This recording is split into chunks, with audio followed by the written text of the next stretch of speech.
El frío del piso de tierra se me clava en los huesos. No es un frío de invierno.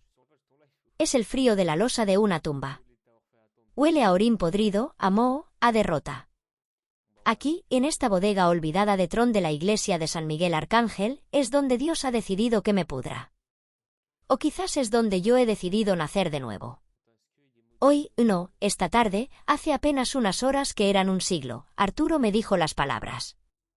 Las dijo con la calma con la que se pide la sal. Estaba de pie en el umbral de lo que fue mi salón, con su traje caro, oliendo a colonia barata y poder.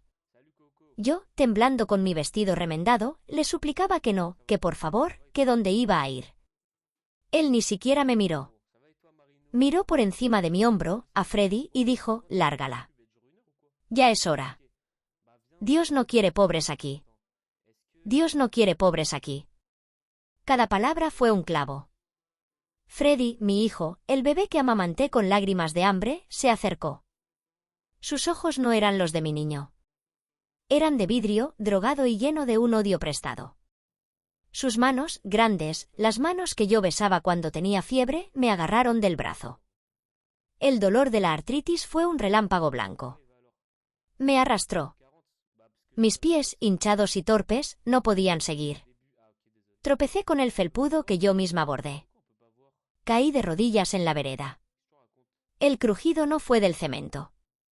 Fue de mis propias rótulas, desgastadas, pidiendo piedad. Levanté la vista. En la ventana, Cintia, mi hija, sostenía una copa de vino. Sonreía. Una sonrisa pequeña, de triunfo. A su lado, mi hermana Herminia asentía, sus labios formando un hilo de veneno. Vecinos. Caras. Celulares. Todos grabando a la vieja loca siendo desalojada. Me tiraron una bolsa de yute. Dentro, retazos de mi vida, una foto descolorida de mi madre, una bata vieja, mis medicinas. Lárgate, vieja de mierda, escupió Freddy. La puerta de mi casa, se cerró. El chasquido final del cerrojo atravesó el alma. La lluvia empezó a caer entonces. Una lluvia fría, indiferente. Me arrastré. No sé cómo llegué a la iglesia. El padre Anselmo estaba en la puerta, como si me esperara. Sus ojos, siempre tan piadosos en el púlpito, eran de piedra. Padre, por favor, refugio, una noche. Él sacudió la cabeza, lento, teatral. Martina, la casa de Dios es para almas limpias. No para ladronas. Váyase. Dios no quiere pobres aquí. Y mucho menos pobres de espíritu y ladronas. ¿Las mismas palabras? El mismo infierno. La puerta de roble se cerró frente a mi nariz, dejándome el eco de las risas de los feligreses que observaban desde dentro. La bodega era lo único que quedaba. Me colé por una ventana rota. Tiritaba. El dolor en el pecho, ese que el doctor Renato dijo que era ansiedad, me quemaba. Busqué algo, cualquier cosa, para taparme. Mis dedos, entumecidos, palparon la pared húmeda. Una piedra se movió. Se soltó. De tron, algo brilló débilmente. Un objeto. Lo saqué. Un candelero de plata, negro de óxido, pesado. Lo froté contra mi vestido mojado, con una urgencia de idiota que busca calor en un metal frío. Un relámpago iluminó el cuartucho. Y en el destello vi la inscripción grabada en la base. Para mí luminosa, en nuestro secreto. Siempre, G. El aire se fue de mis pulmones. Luminosa. Era el nombre que solo mi madre usaba para mí. En susurros, en la oscuridad de nuestro cuarto de sirvientas. Mi luminosa. Un secreto entre nosotras. Nadie más lo sabía. Nadie. Otro relámpago. Había más cosas en el hueco. Un fajo de cartas atadas con una cinta deshecha. Una fotografía. Tomé la foto con manos que no sentía. Estaba descolorida, gastada. Pero los rostros eran claros. Ella. Mi madre. Joven, hermosa, radiante con una sonrisa que yo nunca le vi. Y él. Donato Rivera. El hombre que arruinó mi vida. El dueño de todo. La estaba abrazando. No era una violación. Era amor. Un sonido salió de mi garganta. No fue un grito. Fue el gemido de un universo partiéndose en dos. Toda mi vida, mi pobreza, mi dolor, mi exilio, no fue un accidente. No fue mi destino. Fue un robo.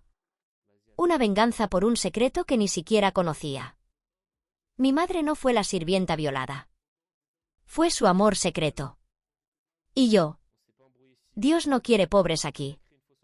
Pero esa noche, en la oscuridad, el secreto salió a la luz. Y yo dejé de ser pobre. Dejé de ser Martina la mendiga. Y me convertí en luminosa. La heredera.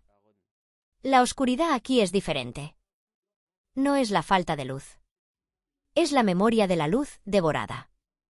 Mis ojos se han acostumbrado. Lo primero que veo cada mañana, cuando el dolor me despierta antes que el alba, son las grietas en el techo. Forman un mapa. El mapa de mi vida. Un laberinto de calles rotas que siempre llevan al mismo sitio, la cocina de la hacienda La Giralda. Era tan pequeña que el fogón me parecía un volcán.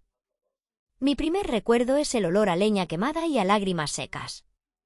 Yo, con 5 años, pelando papas con un cuchillo demasiado grande. Mis manos sangraban. Doña Clarisa, la señora, pasaba como un barco de luto. Su sombra me helaba. Más rápido, niña inútil. ¿O no comes? Y yo, tonta, creía que el hambre era un estado natural del mundo, como el frío de la madrugada. Mi madre, Consuelo, era la sombra silenciosa. Trabajaba 18 horas. Pero en la noche, en el cuartucho que compartíamos con las cucarachas, ella se transformaba. Me acurrucaba contra su pecho, huesudo y tibio, y me susurraba. Tú eres mi luminosa, decía. Tienes una luz adentro que ellos no pueden ver. Algún día brillarás. Yo me dormía creyendo que la luz era algo que se comía, como un dulce, y que yo no me lo merecía. Ellos, los Rivera, eran dioses de cemento y desprecio. Donato, el patrón, una montaña con bigote. Pasaba y no nos veía. Éramos muebles. Sus hijos, mocosos crueles, me tiraban piedras y me llamaban hija de la criada sucia. Doña Clarisa era el verdadero Dios. Un Dios de ira fría. Una vez, por romper una taza, me hizo arrodillarme sobre granos de maíz durante 1 hora. Las marcas en mis rodillas se quedaron para siempre. No son cicatrices. Son jeroglíficos de mi lugar en el mundo. Mi madre murió un jueves. De pena, dijo la comadrona. Tenía 32 años. Parecía de 60. En su lecho, una tabla en el suelo, me juntó. Su mano era un pájaro moribundo. Martina, escúchame, nunca reclames nada de los Rivera. Lo jures por mí. Sus ojos tenían un miedo que le quitaba el aire. Júramelo. Yo, con 12 años, asustada, juré. Lo juro, mamá. Ella suspiró, y con el suspiro se fue su alma. Al día siguiente, doña Clarisa me entregó una bolsa con 2 vestidos. La hacienda no es un orfanato. Vete. Donato no estaba. Me fui sin mirar atrás. Sin entender que acababa de jurar proteger la mentira que me mataría. Los años que siguieron fueron un desierto. Sirvienta aquí, lavandera allá. La soledad era un animal que vivía en mi pecho. Hasta que apareció Arturo Sandoval. Tenía 40 años, traje y sonrisa de dientes perfectos. Yo tenía 19 y un corazón hambriento de ser visto. «¿Qué ojos más tristes tienes, Martina?», dijo. «Una mujer como tú no debería trabajar tanto». Me prometió un hogar. Estabilidad. Alguien en quien apoyarme. Me casé con él en una oficina gris. Mi único vestido blanco era prestado. Él dijo que las fiestas eran para la gente sin carácter. La primera noche en su departamento, todo cambió. La sonrisa se esfumó.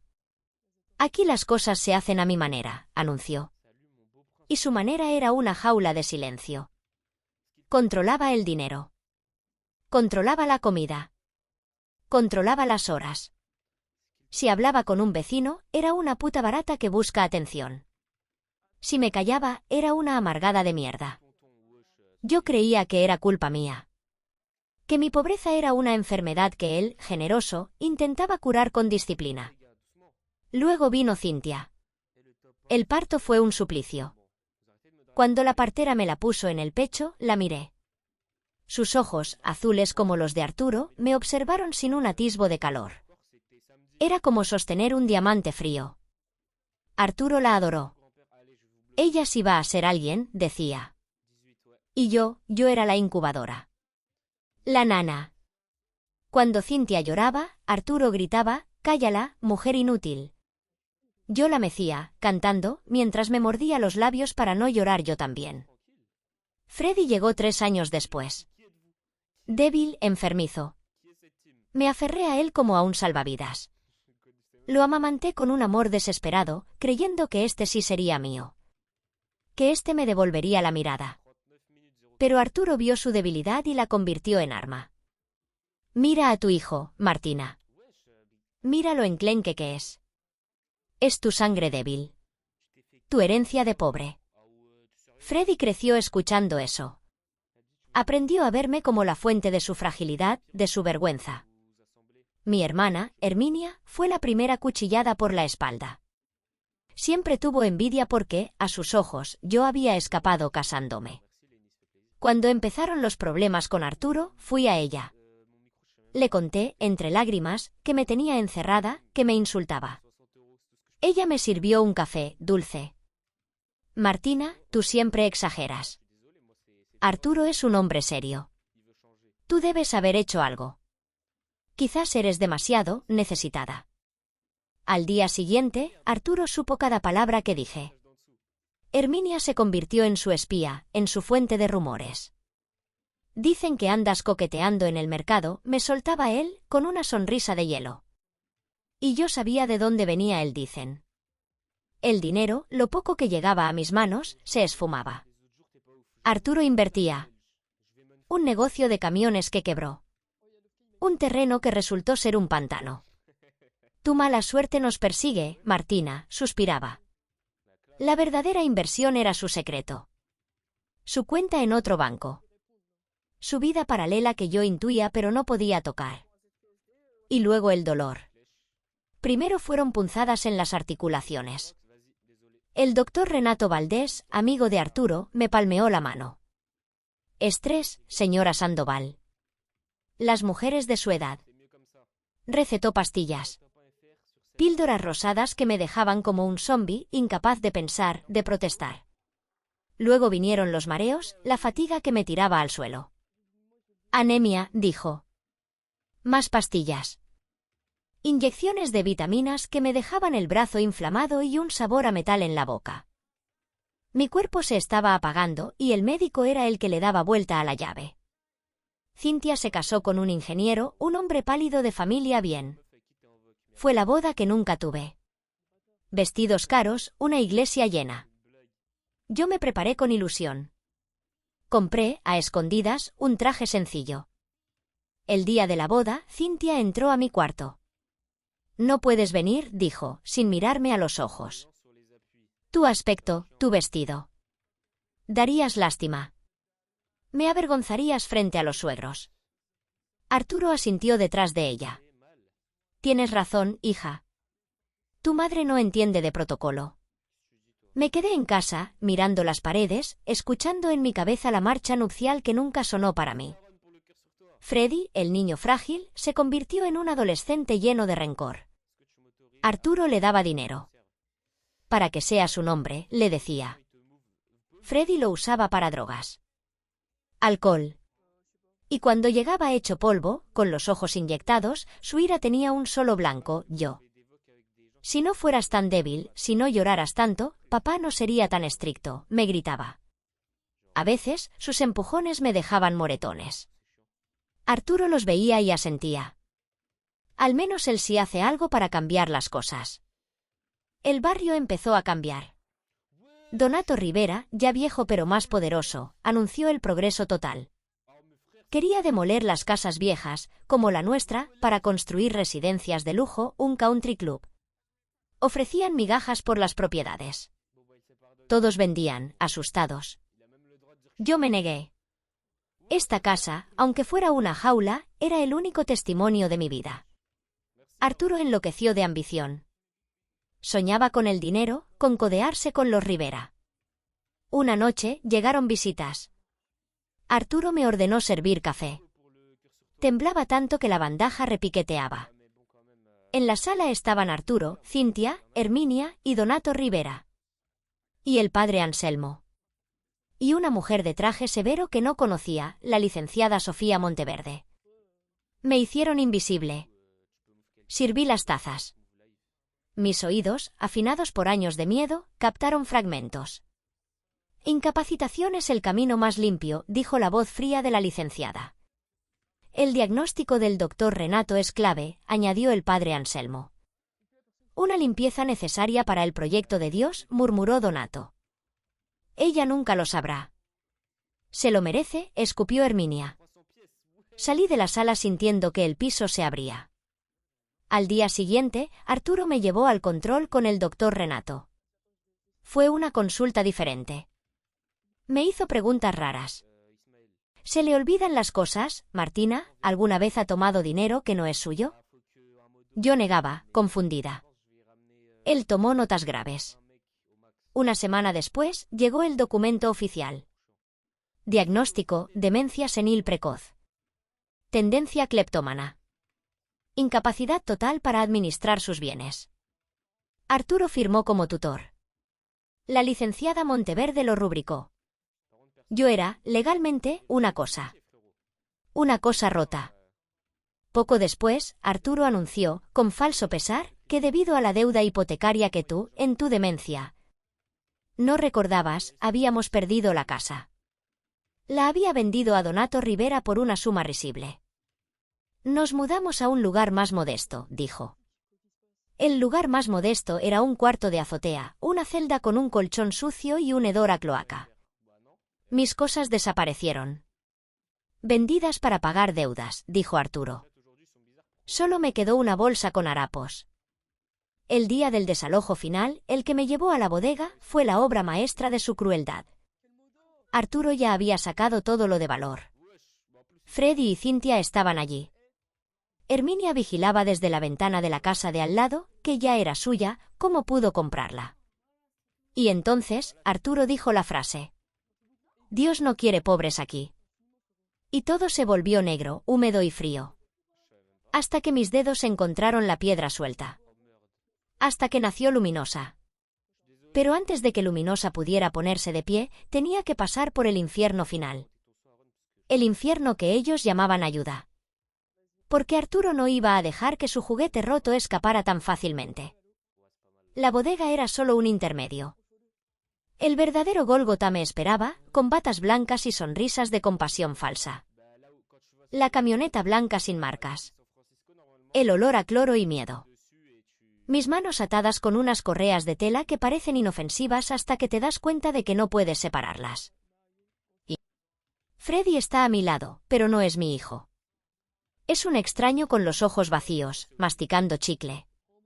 Al frente, uno de los matones de Arturo conduce. El otro va a su lado. Me llevan de vuelta al infierno, pero a un círculo más profundo. No voy a la bodega. Toman un desvío. Una carretera secundaria que sube a las colinas. Sé a dónde vamos. El sanatorio La Paz. Lo conoce todo el pueblo. Un lugar bonito, con jardines, para los ricos que se vuelven locos discretamente. También, según los rumores, un lugar donde encierran a los problemáticos de familias poderosas. Donde los hacen desaparecer sin hacer ruido. La camioneta pasa por una verja enorme de hierro forjado. Los jardines son perfectos, geométricos, muertos.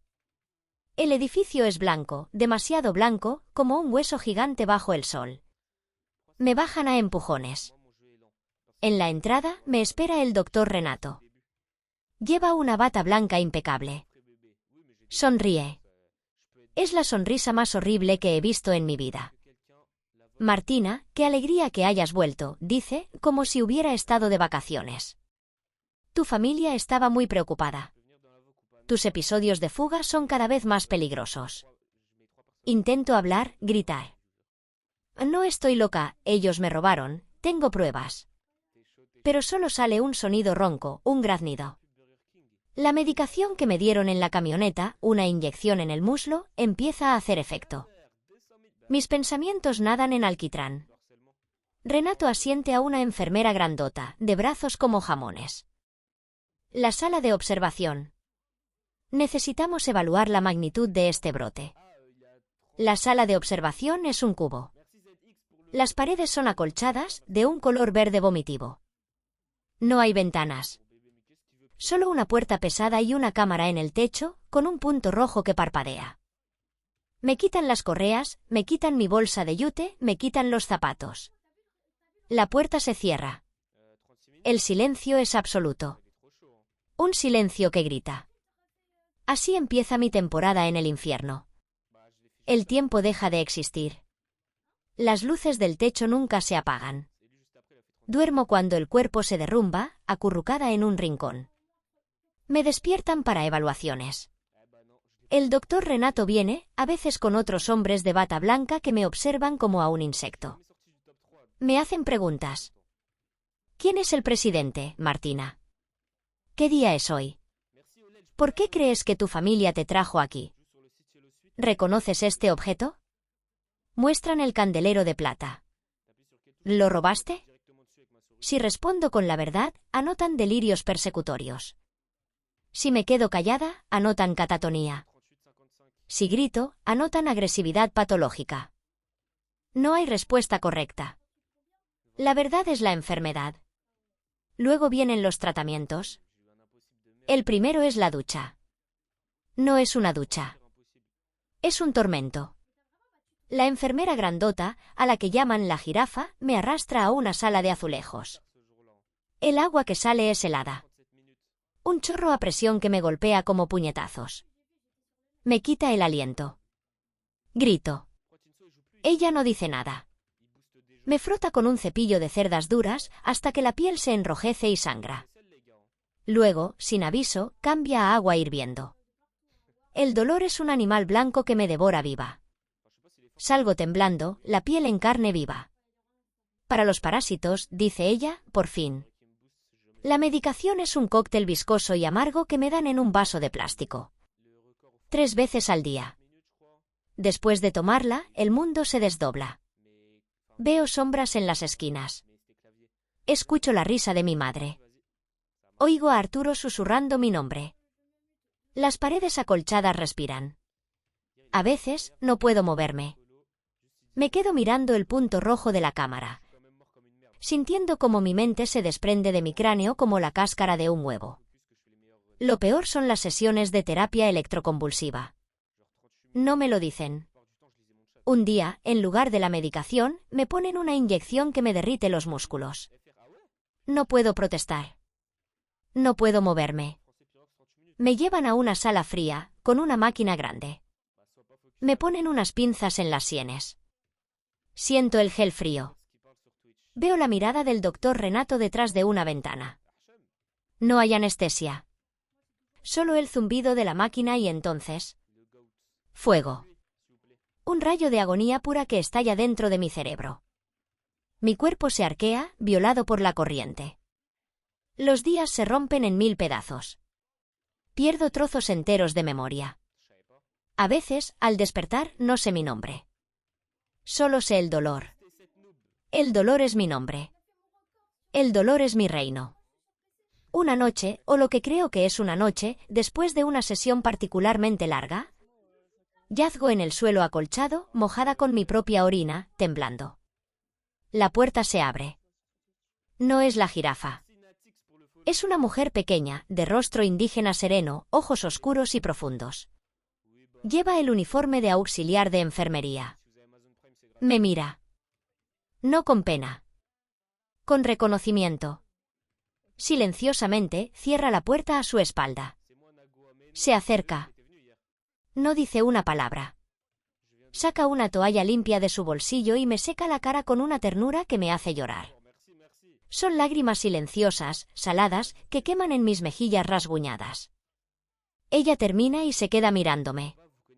Sus labios apenas se mueven. Usted no está loca. Son 4 palabras. 4 palabras que son un terremoto en mi mundo verde y acolchado. Las digo en mi cabeza una y otra vez, temiendo haberlas imaginado. Usted tiene la mirada de quien espera, añade, casi sin voz. Espera su momento. Aguanta. Luego, con un movimiento rápido, saca de entre su ropa un lápiz cortito, casi un muñón, y un trozo de papel doblado. Lo desliza bajo mi mano inerte. Escriba, susurra. Escriba todo lo que recuerde. Nombres. Fechas. Mentiras. Ellos le quitan la memoria. Usted debe escribirla.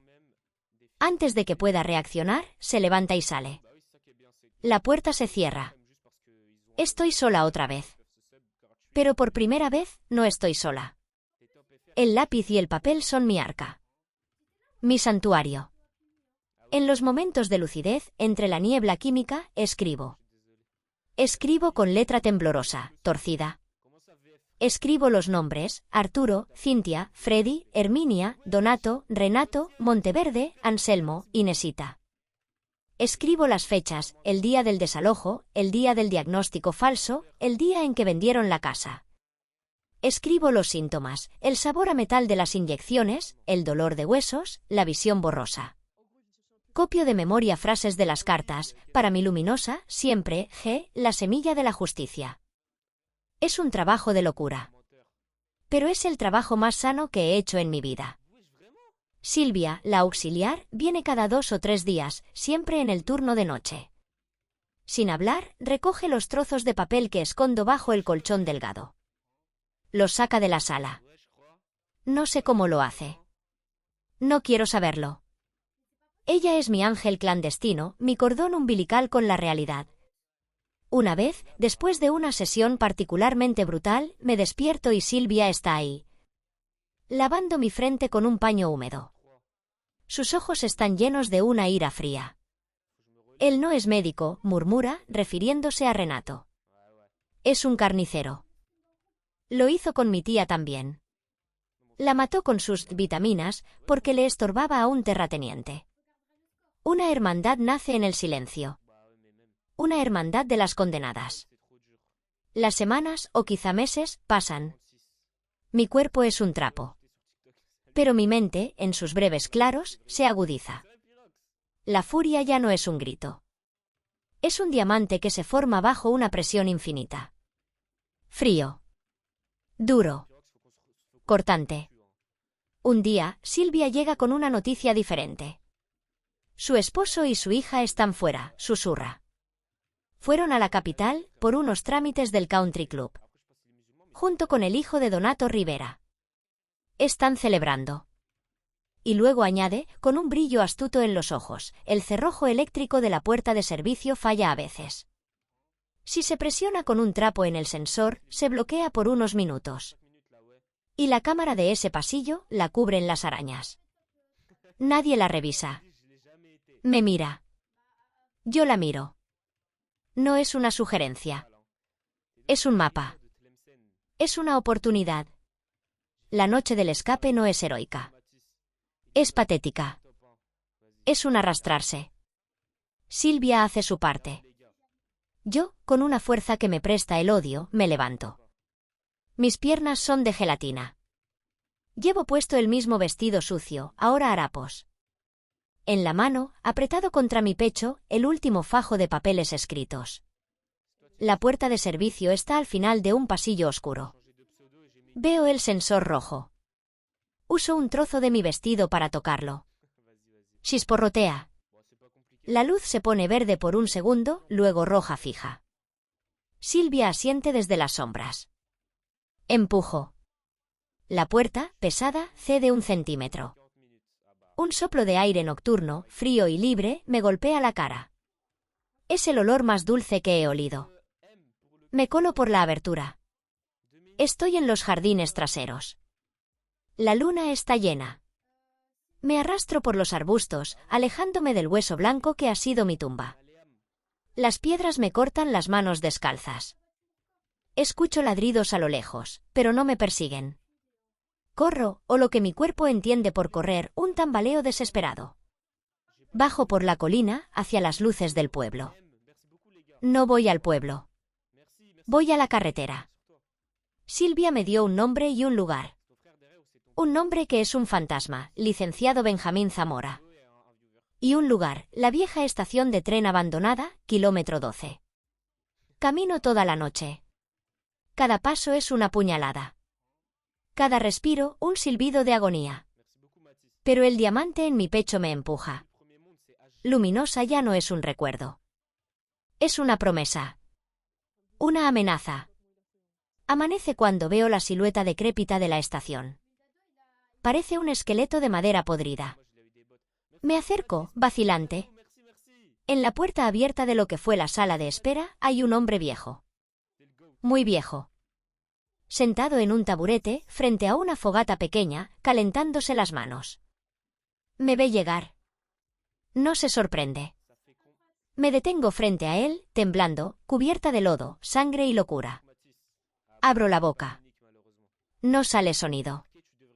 Él asiente lentamente. Sus ojos, detrás de unos lentes gruesos, son lagos de inteligencia cansada. Silvia me avisó que vendrías, dice.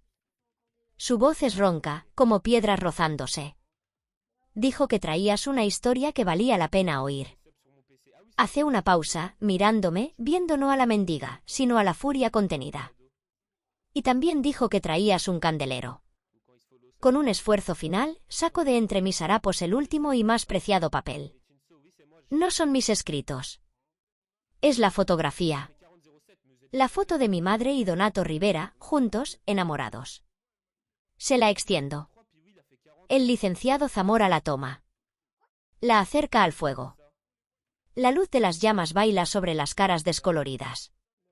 Él la observa por un largo minuto. Luego, baja la foto. Sus ojos ya no están cansados. Están encendidos con una llama antigua, una llama de justicia que creía apagada. Cuéntame todo, señora Sandoval, dice, y su voz ahora es firme, clara como una espada desenvainada. Cuéntame todo. Y después, les hacemos la guerra. La calma antesta la tormenta yes unmido. La verdadera calma viene después de que decides convertir en la tormenta.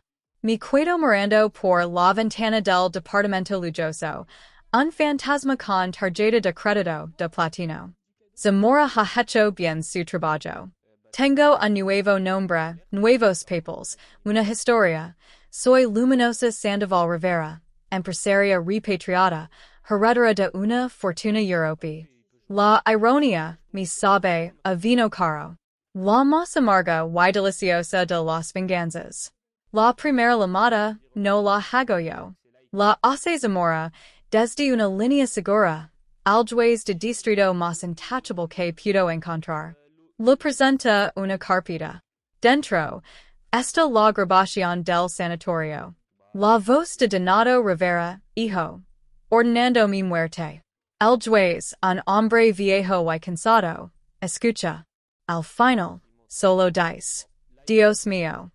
Esa misma noche emite una orden de arresto por conspiración para asesinar.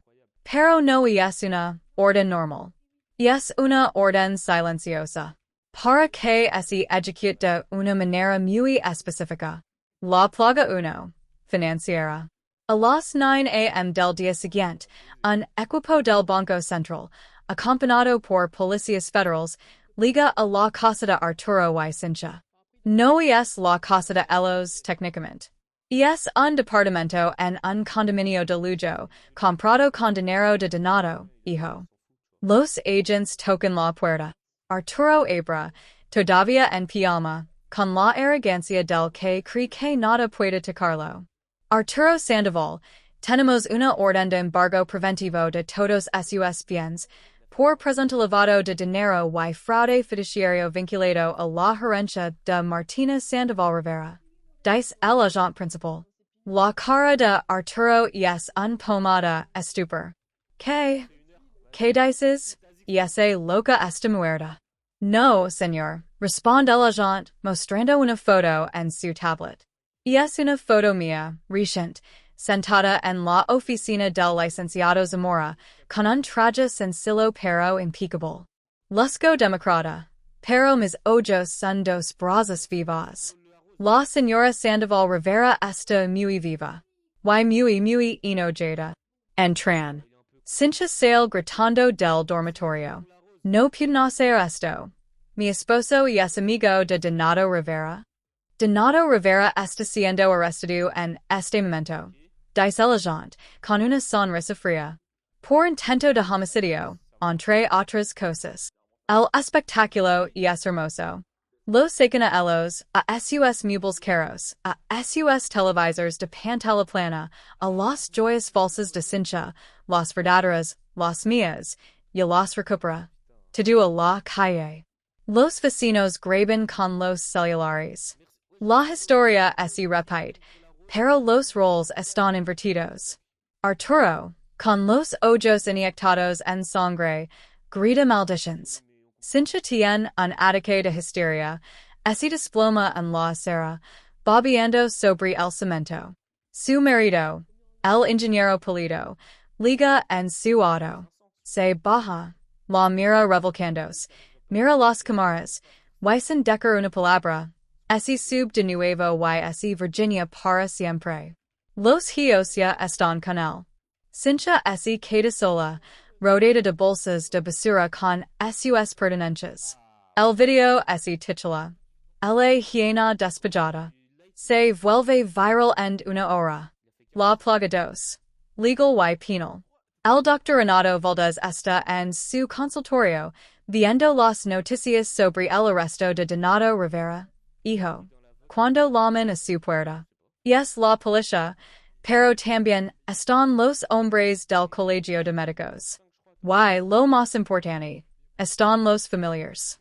Una docena de personas, hombres y mujeres de rostros duros y ojos llorosos, esperan en el pasillo. Son los hijos, las esposas, los hermanos de sus pacientes que murieron de fallos multisistémicos. La enfermera Silvia los reunió. Les dio los nombres, las fechas, los síntomas que coincidían con los míos. Ellos contrataron a un forense independiente con mi dinero. Exhumaron algunos cuerpos. Encontraron trazas del mismo cóctel de fármacos y metals pesados que Renato me inyectaba. No solo lo retiraron la licencia. Lo arrestan allí mismo, frente a sus pacientes actuales, que lo ven pasar con las manos espesadas. Los familiares no gritan. Lo miran. Es un silencio cargado de un odio tendenso que Renato se orina. Lo llevan a la prisión de máxima seguridad. Zamora arregló que lo pusieron en el módulo de los violadores. Los presos tienen un código, mi dijo. No les gustan los que hacen daño a los débiles. Menos esos son médicos. A la semana, mi liga un informe, Renato fue encontrado en su celda, desnudo, con quemaduras de cigarrillo en los ojos y una gerenada insulina vacía clavada en el corazón. Un suicidio, dijeron. Yo sé que Silvia tiene una prima en ese penal. No pregunto. Solo asiento. La licenciada Monteverde intenta huir. Tiene un boleto a Panamá. En el aeropuerto, la detienen. No solo por los cargos de falsificación, sino por un nuevo cargo, ingenioso y cruel, tráfico de influencias y corrupción de menores. Zamora encontró los registros de que ella manipuló casos de custodia, entregando hijos a padres abusivos a cambio de sobornos de familias poderosas. La condenan a 40 años. La envían a una prisión de mujeres notoria por su violencia. Monteverde, con sus trajes caros y su air de superioridad, no dura un mes. Las otras reclusas, muchas de ellas madres a las que el sistema les ha robado a sus hijos, la convierten en su jagit. Su locución queda arruinada. Termina variando los pisos de la cárcel, balbuceando fragmentos de leyes que ya no la protegen. La plaga trace, social y digital. Para inésita, la vecina cosmosa, destino an infierno amagida. Compro, a través de una sociedad fantasma, la casa de enfrenta la suya. No una casa cualquiera. La convierto en el albergue luminosa, para mujeres víctimas de violencia y sus hijos. Contrato a las mujeres más fuertes, más ruidosas, más líneas de vida que puedo encontrar. El albergue está siempre lleno. Hay risas, lantos de bebés, música, taleras. Y es un himno a la supervivencia justo frente a su ventana. Inésita, que vivía de espiar y juzgar vidas ajenas, ahora está rodeada de una vida que la desprecia. Las mujeres del albergue saben quién es. La lamen la vibora cuando pasa. Sus propios hijos la abandonan, avergonzados por el video antiguo donde ese burlaba de mí, que ahora circula de nuevo con el hashtag Justicia para Luminosa. Pierde su trabajo de cajera porque los clientes la reconocen y se niegan a ser atendidos por ella. Se vuelve una reclusa en su propia casa, con las cortinas siempre corridas, mirando con odio la fiesta de la vida que florece frente a ella, pagada con el dinero de la mujer a quien ayudó a destruir. El padre Anselmo piensa que puede esconderse detrás de la sotana. La arquidiócesis, presionada por las donaciones milenarias de la Fundación Luminosa, donaciones condicionadas, lo destituye. No lo excomulgan. Algo peor. Lo envían a una misión de redención, en la Sierra Tarahumara, a una aldea remota sin electricidad y agua corriente, a servir a una comunidad indígena que desconfía profundamente de los curas blancos. Lo despojan de sus habitos finos. Viste ahora con ropas ásperas. Duerme en el suelo. Su misión es cavar latrinas y cuidar a los enfermos de tuberculosis. Lo escriben cartas a sus superiores, cartas que yo intercepto y leo, diciendo que su sufrimiento es gracia purificadora. Cada día, cavando en la tierra, cargando excrementos, el db penso en la frase que me dijo. Dios no quiere pobres aquí. Ahora él es el pobre. Y Dios, al parecer, no lo quiere él ali tampoco. La plaga 4, psicológica y filial, Freddy. Freddy fue el más difícil, el más doloroso. No quería tocarlo. Quería que ese tocara a sí mismo. Silvia lo encontró, como le pedí, tirado en un callejón, con el cuerpo lleno de abscesos y la mente rota por la metanfetamina. Lo llevamos a la mejor clínica de desintoxicación de Europa, pagando una fortuna. Lo limpiaron. Lo rehabilitaron. Lo devolvieron la salud física. Un mes después, está cenado en una habitación blanca y luminosa, en Suiza. Se vi joven otra vez, pero con una paz vacía, do invernadero. Entro yo. El shock en su cara es un balsamo de hielo. Mama? La palabra le sale torpe, oxidada. No, digo, cuidandome de pie. Levo un vestido negro sencillo. Parezco lo que soy, un juez. Tu madre murió en el suelo de una bodega, traicionada por su hijo. Yo soy Luminosa Sandoval Rivera. El empiezo a temblar. Las lágrimas le caen. Lo siento, no sabía, papa me dijo. Tu papa te dijo mentiras. Corto sufres, mi voz es un cuchillo plano. Pero tu elegist creerlas. Elegist sus puños. Elegist su desprecio. Lu elegist a él. Hago una pausa, diciendo que cada palabra es clave. Te salve la vida, Federico. No por amor. El amor que te tuve lo pediste y lo vendiste por las siguientes. Te salve para que vivas. Para que te despiertes cada mañana en la cama limpia que yo pago. Y recuerds. Records el sonido de mis costillas al quebrar bajo tus pies. Records la mirada en mis ojos cuando me escupiste. Records que tenías una madre, y que tú fuiste su verdugo. Lo arrojo un sobre la cama. Ahi hay dinero suficient para un mes. Y los datos de un trabajo. Do obrero en una mina en Australia. Lejos de aquí. Lejos de mí. Y es un trabajo honesto. Sidaras. Te dolera el cuerpo. Y cada noche, cuando cierres los ojos, me verás a mí. A la mujer que lo dio la vida dos veces. Y la que tú ayudes de matar la primera. Ese es tu castigo. Lavar esa verdad en la sangre. Todos los días. Hasta que te mueras. Me doy vuelta y salgo. Sus gritos, desgarradores, linos de un dolor que no es químico sino del alma, me siguen por el pasillo. No me detengo. No loro. Esa parte mía está fosilizada. La plaga 5, ancestral y de sangre, Donato Rivera hijo / la dinastía. La conferencia de prensa es en el salón municipal. Está aberrado. Periodistas nacionales, cámaras de televisión, curiosos. Zamora me presenta. Señores con ustedes, la señora luminosa Sandoval Rivera. Camino al podio. El silencio es absoluto. Me ven, a los casi 70 años, con el rostro marcado por el sufrimiento pero la espalda recta como un fusil. Hablo sin notas. Hoy no vengo a hablar de mi sufrimiento. Ese ya es un registro público. Vengo a reclamar lo que es mío por sangre y por derecho. Y a revelar la verdad sobre la dinastía que ha gobernado este pueblo con mentiras y crímenes. En una pantalla gigante a mi espalda, proyecto la foto de mi madre y donato. Los murmullos están.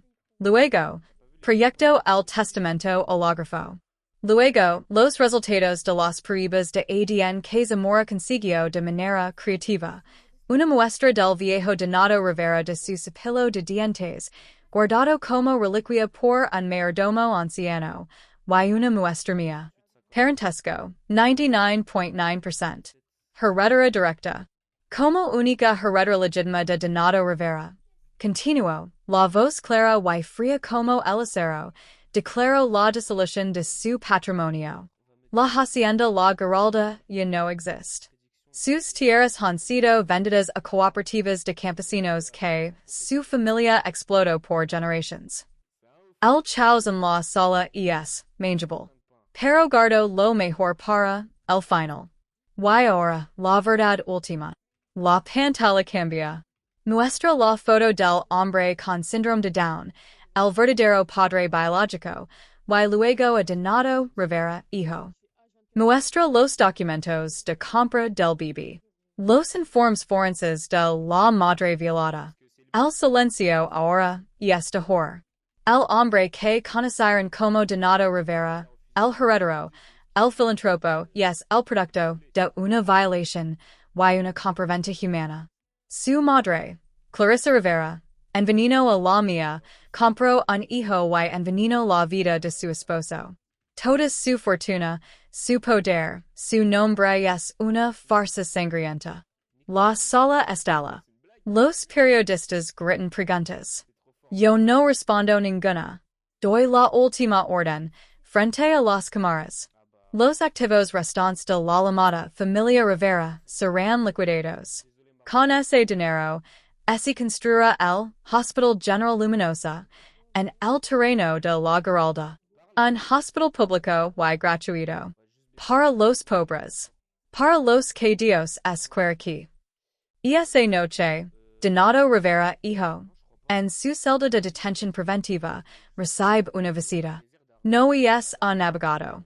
Es un guardia que le pasa un sobre. Dentro, está la foto de su padre biológico, el hombre del establo. Y una sola frase escrita en mi letra. Tu sangre verdadera. A la mañana siguiente, lo encuentran ahorcado con las sábanas de la cama. No de yo nota. No hizo falta. La plagasis. Matrimonial, Arturo. Arturo, ahora en la calle Conciencia, esa fiera a su humana, Herminia. La loba, los recibe oreganadientes en su cosecha, la misma que mi codicio. Pero Herminia también está en la lista.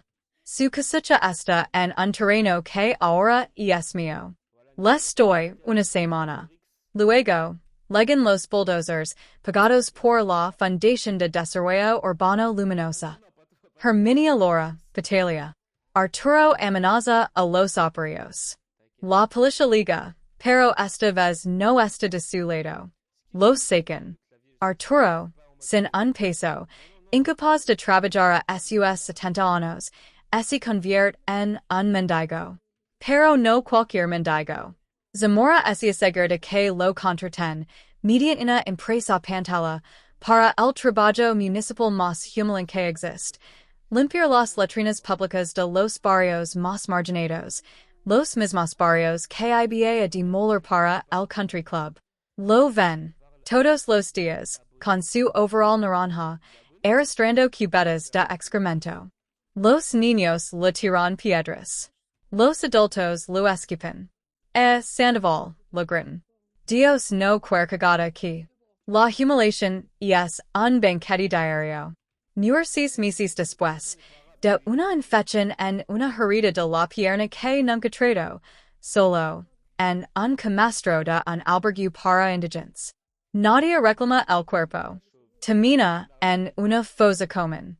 Donde, irónicamente, yo pongo una pequeña placa años después, que dice, aquí es un hombre que creo que la pobreza era un pecado. Aprendió que es un castigo. La plaga 7, fraternal, Herminia la loba. A Herminia no la de yo sin techo. Lo ofrezco un trato, a través de un intermediario.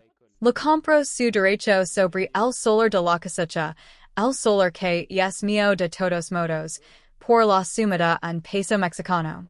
Ella, desesperada, sin options firma. Al día siguiente, frente a sus ojos, los bulldozers terminan de demoler los últimos escombros de su casa. Y luego, comienza la construcción. No de una casa, de la Biblioteca Pública de Nado Rivera. Sí. Leva el nombre del hombre al que ella siempre aduló, por cuyo favor me traicionó. Un edificio moderno, lleno de luz, con computadoras y libros gratuitos para los niños del barrio. Justo en el lugar donde ella sonó con reinar. Herminia se vuelve una loca del parque. Se sienta en una banca frente a la biblioteca, día tras día, murmurando maldiciones. La gente la ignora. Es un fantasma amargo, condenado a ver el monumento a su propia envidia levantarse sobre las cenizas de su traición. Las plagas 8, 9 días son sistémicas, cósmicas. La fundación que creó desentierra casos de malas praxis, corrupción legal, abusos de poder. Media docena de figuras locales, cómplices secundarios can. El Hospital Luminosa se construye, y en su entrada hay un mural enorme de mi madre, Consuelo, sonriendo. La gente pobre de la región, por primera vez, tiene esperanza. Y cada vez que pasan frente al Jardín del Silencio que construí donde estaban los jardines de la Giralda, y leen la placa que dice, Dios no quiere pobres aquí. Quiere justicia. Y veces, la justicia tiene manos de mujer, mi nombran. No como una santa. Como un símbolo. Como el relámpago que finalmente cayó sobre los culpables. Y cincha mi querida hija cincha. La plaga final. La más dulcemente cruel. Después de ser abandonada, después de vivir de la caridad de extraños, consigue un trabajo. De recepcionista nocturna en un motel de carretera barato, llamado Motel La Paz. Es un lugar triste, de paredes manchadas y clientes furtivos. Lo que ella no sabe es que el motel lo compare hace meses. La gerente es Silvia. Un día voy de visita, discretamente. Me quedo en el auto, al otro lado de la calle. Vio Essentia, a los 40 y tantos, pero aparentando 60. Su belleza ese converso en dureza, luego en resignación, luego en vacío. Vist un uniforme policromático demasiado grande. Responde el teléfono con una voz monotona. Silvia se lo habla, le señala algo. Cincha agent, sumisa, derrotada. No bajo del auto. No la confronto. No necesito ver de suca el odio en sus ojos.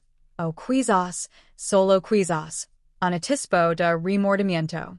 Este es su castigo perfecto. Server. Sobrevivir con una miseria, en un lugar sórdido, sabiendo que su madre, la mujer a quien desprecio por pobre, es la dueña de las cuatro paredes que son su mundo. Sabiendo que cada peso que gana, viene de mí. Es mi limosna. Es su cadena perpetua. La venganza está completa. No hubo alegría en ello. Solo una satisfacción profunda, fría, como beber agua después de décadas en el desierto. Es el final que ellos escribieron para mí. Yo solo les di el papel apropiado para representarlo. Los años no quieren. Fosilizan. El dolor se convierte en una roca en la base de tu columna que te sostiene y te deforma al mismo tiempo. Yo no vivo en departamentos lujosos. La casa que elegí es pequeña, de adobe blanco, al borde de lo que fue la Giralda, junto al jardín del silencio. Desde mi ventana vio el hospital que leva el nombre de mi madre. Vio la luz de sus ventanas, día y noche. Esa es mi única oración. Tengo 75 años. El cuerpo es un traitor que recuerda cada golpe, cada inyección, cada noche de frío. La artritis es un fuego lento en los huesos. Los dolores de cabeza, secuela de los electroshocks, llegan como relámpagos ciegos. Uso un bastón de habano, regalo de Silvia. Cada paso duele. Pero cada paso es mío. La paz no es la ausencia de guerra. Es la tierra quemada después de la batalla. Saber que enemigo no queda en pie. El silencio, por fin, es verdadero. No el silencio del desprecio, sino el de la ausencia de sus voces. Silvia vive conmigo. Es mi hija de corazón, la que el destino me devolvió en el infierno. Maneja la fundación con una inteligencia feroz y una compasión que yo perdí. A veces en las noches, tomemos té en el patio. No hablemos mucho. No hace falta. Su presencia es un balsamo que no cree merecer. El licenciado Zamora murió el año pasado. Se fue tranquilo, en su cama, rodeado de sus papels y de la certeza de que, al final, hizo lo correcto. Lo enterramos en el jardín del silencio. Su lápida dice, al final, eligió el lado de la luz. A veces lo hablo, cuando el viento mueve los olivos. Le cuento que el hospital vive bien. Que los pobres del pueblo, por primera vez, no tienen miedo de enfermarse. Una tarde de octubre, cuando el cielo se pone un color morado triste, Silvia entra a la sala. Tiene una expresión extraña. Hay alguien afuera, dice suavemente. En el jardín. No quiere entrar. Solo está Ali. No pregunto quién. Algo en su tono me lo dice. Cogio hasta la ventana. Está Ali. Bajo el olivo más viejo, con la lluvia fina empezando a caer. Es una figura encajada, democrata, con ropas de obrero gastadas hasta los huesos. Federico. Freddy. Mi hijo. No. El hijo de Arturo. El extraño que livo mi sangre. No se ha acercado a la casa. No halamado. Está de rodillas en la tierra humida. La cabeza gacha. Los hombres sacudidos por un llanto que no produce sonido. La lluvia empapa su camisa. Le pega el cabello gris a la frente. Parece un perro apelido que vuelve al lugar donde nació. a morir. Silvia me mira. Lamo alguien, lo echo? Observo su espalda. Recuerdo al niño pequeño que se dormía en mi regazo. Recuerdo el miedo en sus ojos cuando Arturo lo gritaba. Recuerdo el primer puñetazo, la sorpresa en su rostro, como si el golpe lo hubiera herido up él también. No siento amor. No siento odio. Siento un peso infinito y triste. No, susurro. Dijallo con la lluvia. Permanecemos así un largo rato.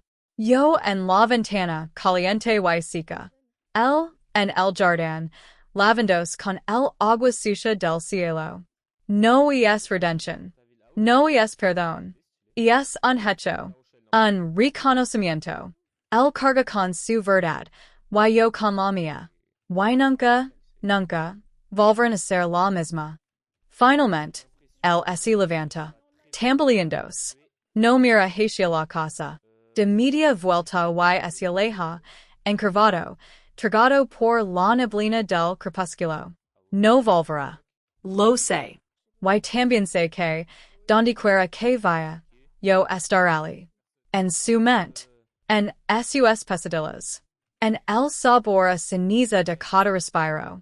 Es el castigo que le di. Y es el único regalo que me pude hacer a mí misma. No cargar con su destrucción física sobre mi conciencia.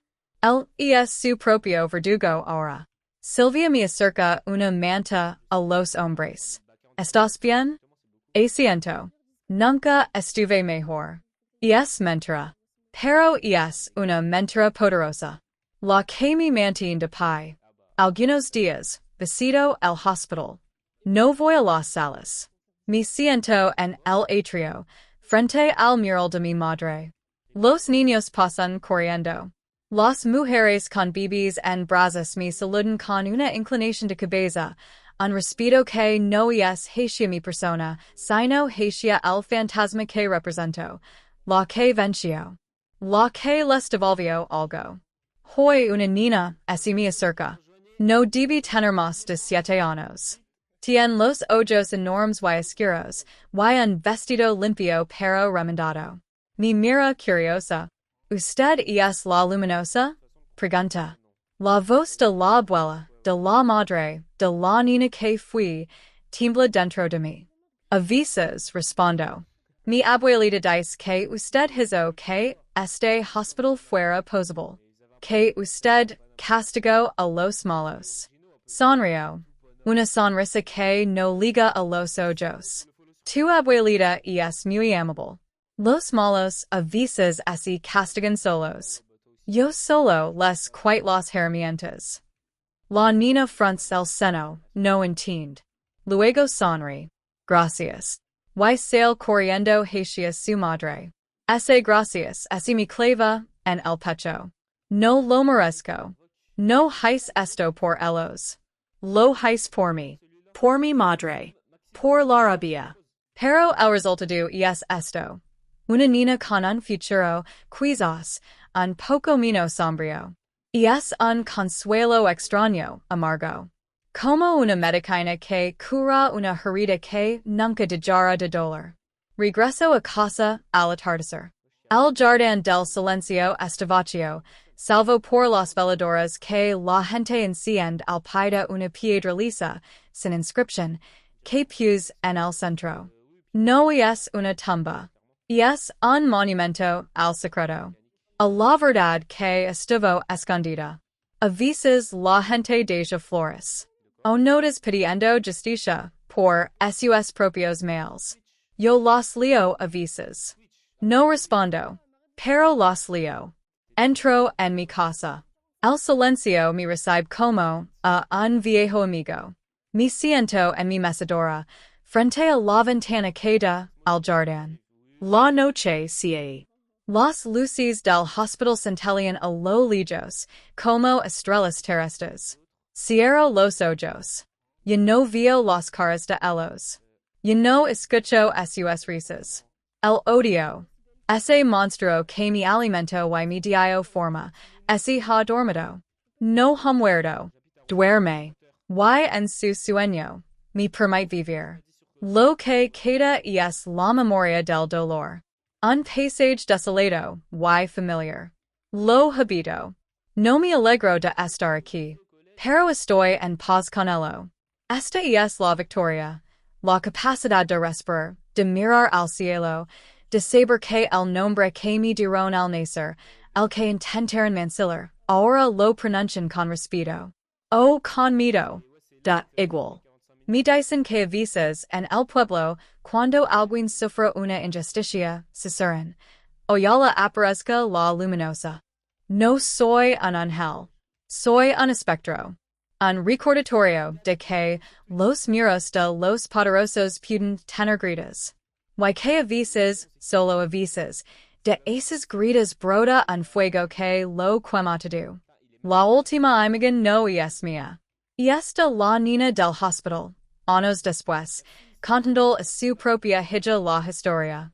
Había una mujer a la que le dijeron que Dios no la quería porque era pobre. No sé cómo terminará el cuento. Si dirá que fue justa, o cruel, o una diosa vengativa. Ya no es mi historia.